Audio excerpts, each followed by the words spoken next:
একদিন হঠাৎ ঝগড়া স্বামী স্ত্রী। এই, তুমি এখন বাজারে না গিয়ে কেন বাড়িতে বসে আছো?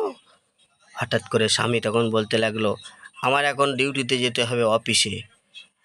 তা তুমি কেন না গিয়ে এখনো বসে আছো? তারপরে সঙ্গে সঙ্গে মেয়েটা এলো। পাপা, আম্মা, তোমরা কেন ঝগড়া করছো? হ্যাঁ, আমার স্কুলের টাইম হয়ে গিয়েছে আর তোমরা ঝগড়া করছো। প্রতিদিন এমন করে ঝগড়া করবে কেন?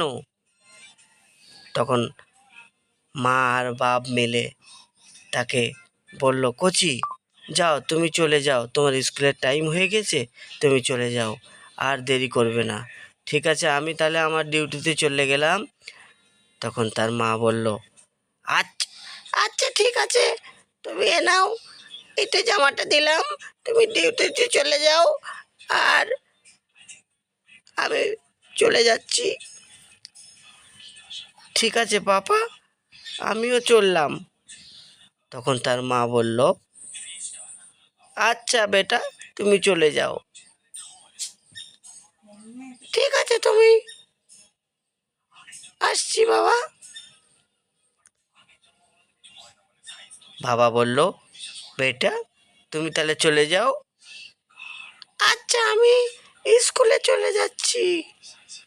ঠিক আছে বাবা, সাবধানে যাবে স্কুলে। আচ্ছা বাবা, আমি সাবধানে যাব। মা বলল,